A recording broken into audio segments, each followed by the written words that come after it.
한번 따라하실까요? 하나님께서 땅을 차지하게 하십니다. 차지하게 하십니다. 하나님께서 땅을 차지하게 하십니다. 차지하게 하십니다.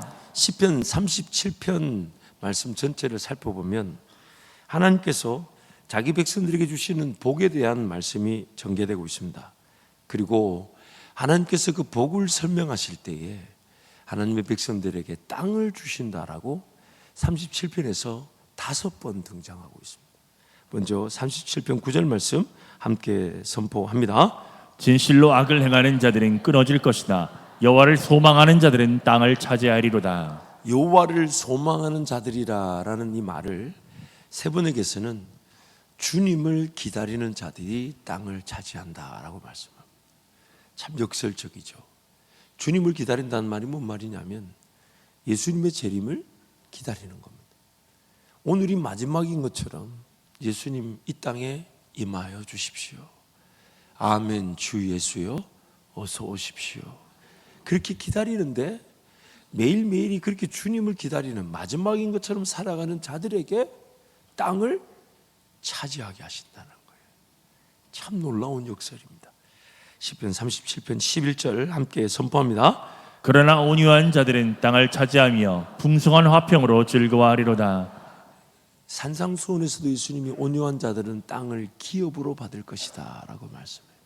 그 온유에 대한 설명을 여러 가지로 해석할 수 있겠지만 모세가 가장 온유하다고 했을 때 예화를 든 것이 그 여동생과 그 백성들이 모세를 그렇게 비방하고 원망했을 때도 모세가 그 비방과 원망 속에서 입을 닫고 아무 대꾸를 하지 않았다는 거예요. 근데 그 모세를 이 땅에서 제일 온유한 자다라고 성경이 말하고 있다는 겁니다. 또한 22절 말씀 함께 선포합니다. 주의 복을 받은 자들은 땅을 차지하고 주의 저주를 받은 자들은 끊어지리로다. 주의 복을 받은 자들이 땅을 차지한다. 여러분, 땅을 차지한다는 말은 지리적 지형적으로 대지만을 말하는 것이 아니라 그것도 포함하겠지만 우리 모두가 서 있는 삶의 모든 영역을 말합니다. 결국 그 땅은요, 지리 지형적 대지를 얘기한다기보다는 그 영혼을 살리는 하나님의 복을 얘기하는 것입니다. 내가 서 있는 곳에서 하나님의 복이 내 직장에 함께 일하는 이들에게, 내가 삶을 살아가는 가족 구성원들에게, 내가 대하는 모든 이들이 나를 통하여 하나님의 복을 경험하는 것. 그래서 사람이 땅의 흙으로 만들어져 있습니다. 그래서 땅을 차지한다는 것은 다름 아닌 그 영혼들을 살리시는 하나님의 복을 말씀하시는 거죠. 또한 29절 말씀 함께 선포합니다. 의인이 땅을 차지하며 거기서 영원히 살리로다. 내가 밟은 땅이 하나님 나의 땅이 되게 하시고 내가 밟아 나의 땅이 되게 하신 그 땅이 나를 지킵니다. 멋있죠. 하나님께서 나에게 네가 어디로 나아가든지 네가 밟는 모든 땅은 다 너에게 주었다라고 여호수아를 통해 우리에게 말씀하셨어요. 그래서 내가 하나님을 믿고 예수 그리스도를 따르는 마음으로 도전하고 시도하고 발걸음을 내디르면 그 땅, 그 영역, 그 사역, 그 일은 나의 것이 되는데 내가 따른 예수님을 따른 그 도전하여 차지한 그 땅이 나를 영원히 살게 하는 겁니다. 나를 지키는 거예요. 그러면 여러분 오늘 우리의 관건이 뭐가 되야 되냐면 하나님 나에게 땅으로 주신 그 영역은 어디입니까? 복음이 전파되거나 혹은 세상의 기술과 또 세상에 더 살기 좋은 세상으로 발전하기 위해 나의 어떤 장점이 쓰일 수 있는 영역일 텐데 어디입니까? 그래서 하나님께 묻는 거예요. 하나님 나의 길을 인도하시되 나의 걸음을 주장하시되, 왜냐하면 내 걸음을 내가 알지 못하고 오직 하나님만이 하시니까. 그래서 하나님 그 인도하시는 그 걸음을 한 걸음도 놓치지 않고 한 걸음도 놓치지 않고 제가 그 땅을 밟겠습니다. 그리고 밟는 족종 내 땅이 되게 하신다 하셨으니 하나님 그 땅을 저에게 인도하여 주십시오. 그게 바로 오늘 우리의 기도 제목이 되어야 되고, 내가 밟게 되는 순간 내 땅이 될 뿐만 아니라 내가 밟아 하나님의 땅이 된 그 땅이 나를 지켜내게 되는 것이죠. 34절 말씀도 함께 선포합니다. 여호와를 바라고 그의 도를 지키라. 그리하면 내가 땅을 차지하게 하실 것이라. 악인이 끊어질 때에 내가 똑똑히 보리로다. 아멘. 하나님을 모르고 하나님을 예배함이 없고 예수님을 따르지 않는데 차지할 수 있는 땅은 한 평도 없습니다. 한 평도 없습니다. 평생 그 광야에서 먹는 만나로 살아가야 될지도 모릅니다. 하지만 하나님을 기대하고 하나님을 알아가고 하나님을 경험하고 하나님 말씀을 지켜내려고 하고 하나님 말씀 내 삶에 소화시켜내어 순종하고 잘 때 하나님께서 반드시 어떤 땅에 기회든 나로 하여금 달려가게 하셔서 그 땅을 취하게 하시고 그 땅이 또 나를 통하여 하나님의 도가 하나님의 지식이 하나님 나라가 가르쳐지게 하시고 하나님께로 돌아오게 하시는 것입니다. 그래서 여호와를 소망하는 자들에게, 온유한 자들에게, 주의 복을 받은 자들에게, 의인들에게, 여호와를 바라고 그의 도를 지키는 자들에게 하나님께서 땅을 선물로 주신다라고 말씀하시는 것이죠.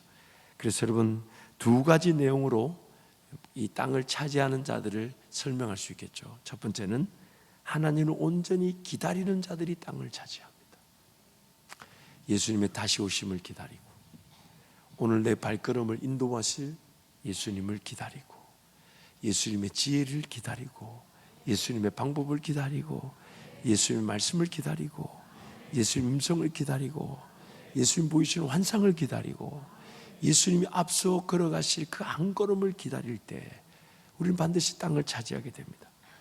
무엇보다도 예수님을 기다린다는 것은 다름 아닌 예수님의 음성, 즉 말씀을, 그 예언의 말씀을 읽는 자와 듣는 자가, 지키는 자가 복이 있다 하신 대로 그 읽고 듣고 지키려고 하는 자가 바로 우리 하나님을 기다리는 자인 것입니다. 무엇보다도 그 하나님을 기다린다는 것은 사람의 발걸음을 사람인 내가 결정해서는 안 되니까. 여러분, 우리의 발걸음 우리가 결정했을 때 평안했던가요? 아니면 오리무중이었던가요? 사람의 걸음을 누가 정하신다고요? 오직 하나님만이 정하시니까. 그래서 하나님을 기다리는 거예요. 내 발걸음을 인도해 주십시오. 내 발걸음을 정해 주십시오. 그래서 오늘 우리 본문 말씀을 한 번 더 함께 선포합니다. 여호와께서 사람의 걸음을 정하시고 그의 길을 기뻐하시나니 그는 넘어지나 아주 엎드러지지 아니함은 여호와께서 그의 손으로 붙드심이로다. 내가 어려서부터 늙기까지 의인이 버림을 당하거나 그의 자손이 걸식함을 보지 못하였도다. 그는 종일토록 은혜를 베풀고 구워주니 그의 자손이 복을 받는도다. 악에서 떠나 선을 행하라. 그리하면 영원히 살리라. 여호와께서 정의를 사랑하시고 그의 성도를 버리지 아니하시미로다. 그들은 영원히 보호를 받으나 악인의 자손은 끊어지리로다. 의인이 땅을 차지하며 거기서 영원히 살리로다. 아멘. 의인이 땅을 차지하며 영원히 거기서 살리로다. 하나님 나라 백성의 복인 것입니다. 그래서 이 방금 읽었던 23절부터 29절을 좀 더 구체적으로 우리에게 어떤 방법을 제안해 주는 것이 같은 장 3절에서 7절 말씀이에요. 우리 함께 3절 7절 함께 선포합니다. 여호와를 의뢰하고 선을 행하라. 땅에 머무는 동안 그의 성취를 먹을거리로 삼을지어다. 또 여호와를 기뻐하라. 그가 내 마음의 소원을 내게 이루어 주시리로다. 내 길을 여호와께 맡기라. 그를 의지하면 그가 이루시고 내 의를 빛같이 나타내시며 내 공의를 정오의 빛같이 하시리로다. 여호와 앞에 잠잠하고 참고 기다리라. 자기 길이 형통하며 악한 꾀를 이루는 자 때문에 불평하지 말지어다. 아멘. 하나님을 항상 의지하십시오. 또한 할 수만 있다면 지금 나에게 주어진 환경 속에서 예수 이름으로 선을 베푸십시오. 뭔가 더 많은 돈이 있어야 되는 게 아니라, 더 많은 시간이 있어야 되는 게 아니라, 내 삶과 환경이 더 나아져야 되는 게 아니라 지금 하나님을 의지하고 지금 나에게 주신 삶에서 최선을 다해 사랑할 자들을 사랑하고 섬길 자를 섬기는 겁니다. 무엇보다 그의 하나님의 성실을 먹거리로 삼어라. 부지런하라는 거예요. 그냥 좀 더 앉자, 좀 더 눕자, 좀 더 자자, 그렇게 그 게으르고 나태한 자리에 있지 말고 시간 관리를 잘하고 또한 물질 관리를 잘해서 하나님이 나에게 맡기신 시간, 하나님 나에게 맡기신 물질을 잘 관리하는 청지기처럼 성실을 먹거리로 삼으라. 성실을. 그래도 우리 부모님들이 그렇게 다 가르치셨기에 오늘 이 자리에 우리가 있는 거 아니겠습니까? 저희 아버님은 참 저에게 그런 얘기를 하셨어요. 게으르면 굶어 죽지만 성실하면 반드시 하나님이 기회를 주신다. 그래서 늘 새벽 4시에 깨우고, 저희 아버님이 섬기셨던 교회는 이제 소록도에 계셨던 나병의 나은 자들이 소록도에서 이제 병이 어느 정도 이제 고침을 받으면, 물론 이제 그 병으로 인해 이제 없어진 그런 손가락, 발가락이 좀 불편하지만 이제 그분들끼리 동네를 만들어서 이제 사시는 거기서 목회를 하셨어요. 그러다 보니까 이분들이 언제 이제 새벽 예배를 드리냐면 아침 일찍 해가 뜨기 전에 시원할 때 그 일을 해야 되기 때문에 새벽 3시 반에 새벽 예배를 드려요. 그 아버지 집에만 가면 새벽 예배가 새벽 3시 반. 야, 여러분 진짜 우리 예배는 아무것도 아니에요. 그분들은 손가락이 없으니까 이게 박수가 잘 안 되잖아요. 그거 어떻게 치는 줄 아세요? 손등으로 이렇게 가요. 그런데 더 놀라운 건 새벽 3시 반에 성가대가 있다는 겁니다. 자, 제가 졸린 눈으로 미안해서 눈을 떴어요. 근데 저희 아버님이 하신 말씀이, 게으르면 그거는 은혜도 소용이 없다. 은혜도 소용이 없다. 성실해야 된다. 최선을 다해 살아야 되고 열심히 살아야 되고 주님이 나에게 맡기신 시간, 물질을 잘 관리해서 살아야 된다. 성실을 먹거리로 삼을지어다. 물론 제가 그 아버님한테 배운 것만큼 성실하지는 않습니다. 하지만 그 성실의 중요성을 우리는 반드시 깨달아야 되는 것이죠. 또한 하나님을 기뻐하라 합니다. 이 기뻐하라는 것은 내가 기뻐할 만할 때 기뻐하라는 게 아니에요. 기뻐하기 어려울 때 기뻐하면 하나님께서 그 마음의 소원을 이루어 주신다는 거예요. 또한 내 길을 여호와께 맡기라. 그리하면 그가 이루어 주실 것이다. 길을 어디를 걸어가야 될지, 어떻게 걸어가야 될지 그걸 다 하나님께 맡기라는 거예요. 잘못된 길을 정해놓고 도와달라니까 얼마나 인내하게 하시던가요. 돌아서야 될 자리에서 은혜를 주시지 않는 거죠. 길을 하나님께 맡기는 거예요. 어떤 길을 계획할까요? 어떤 직장을 갈까요? 어떤 일을 사모할까요? 어떤 일을 시도해 볼까요? 또한 내 일을 빛같이 나타내시며 내 공의를 정오의 빛같이 이루신다고 길을 여호와께 맡기라라고 말씀하시는 겁니다. 무엇보다 이렇게 제안합니다. 여호와 앞에 잠잠히 참고 기다리라. 죽을 것처럼 여겨져도 잠잠히 참고 기다리라. 이렇게 가만히 기도만 하면 될까 싶어도 잠잠히 참고 인내하며 기다리며 기도하라. 반드시 하나님께서 살아계셔서 그 인생길을 인도해 주시는 것입니다. 그래서 오늘 이 시간 우리가 성찬을 대할 때에 다시 시작하는 겁니다. 성찬을 대한다는 것은 내가 예수와 함께 이전의 모든 것들은 죽었다는 것을 고백하는 것이고, 이제 예수 그 피와 살을 기념하듯 예수님의 그런 살과 피로만 살기로 작정하듯 그런 떡과 잔을 대할 때 예수님으로 다시 시작하겠다는 고백인 것입니다. 그래서 고린도후서 4장 말씀 우리 함께 읽겠습니다. 함께 선포합니다. 그러므로 우리가 낙심하지 아니하노니 우리의 겉사람은 낡아지나 우리의 속사람은 날로 새로워지도다. 우리가 잠시 받는 환난에 경한 것이 지극히 크고 영원한 영광에 중한 것을 우리에게 이루게 함이니 우리가 주목하는 것은 보이는 것이 아니요 보이지 않는 것이니 보이는 것은 잠깐이요 보이지 않는 것은 영원함이라. 아멘.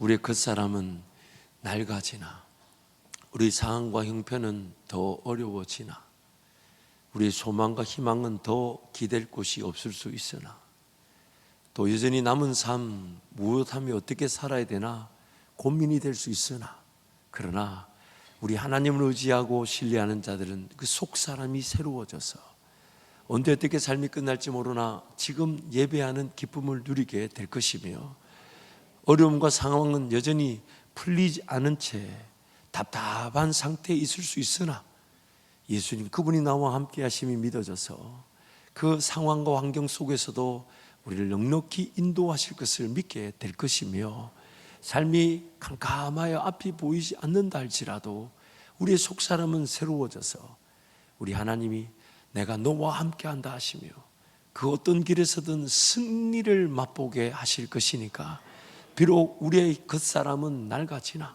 속사람은 새롭게 될 것입니다. 속사람은 새롭게 될 것입니다. 무엇보다 보이는 세상을 향하여 좀 눈을 감고, 보이는 세상을 눈을 감고 보이지 않는 그 하나님 나라, 지금 내 상황과 문제를 해결할 만한 능력은 보이지 않지만 하나님은 그 능력을 갖고 계실 거니까 하나님께로 시선을 한번 돌리자고요. 내 삶의 의미와 목적을 내 눈에는 보이지 않지만 하나님은 지금 날 살려두신 분명한 목적과 의미를 갖고 계실 테니까 보이지 않는 하나님을 한 번 더 바라보는 겁니다. 그때 우리는 날마다 새로워지는 인생으로 살아가게 될 줄 믿습니다. 이 시간 같이 한번 통성으로 기도하겠습니다. 이제 성찬을 대할 텐데요, 예수님이 나를 위해 피 흘려주시고 살 찢어주신 것을 기념하여 예수님의 살을 내 양식으로 삼고 예수님의 피를 내 삶의 생수로 삼아 예수님으로 인하여 살아가겠다라는 그 고백을 우리가 이 성찬식을 통해 하는 것입니다. 그래서 이전의 그 모든 것들은 하나님 기억지 않으신다 하시며 이제 은혜의 길로 인도하신다는 약속이 포함되어 있는 것입니다. 무엇보다 여러분 잊지 마십시오. 지금 내 상황, 형편, 환경, 어려운 문제 하나님도 다 알고 계십니다. 하나님께서 다 알고 계십니다. 다 알고 계신 그분이 내 삶을 포기하지 않으시고 오늘 인도하셨으니 다시 예수 바라보고 의지할 때 우리 인생은 하나님의 놀라운 은혜에, 그래서 우리의 보이는 상황을 의지하지 않게 하시고 보이는 상황에 좌지우지하지 않게 하시고 보이지 않는 하나님, 보이지 않는 하나님의 인도하심, 보이지 않지만 하나님의 살아계심, 보이지 않지만 하나님 나를 붙들고 계심, 보이지 않지만 날 포기하지 않으시고 이전한 믿음의 계획과 역사를 꿈꾸고 계신 그 하나님과 동행하는 우리 삶이 되게 하실 줄 믿습니다. 이 성찬을 위해 우리 모두 주님의 은혜를 사모하면서 함께 기도하겠습니다.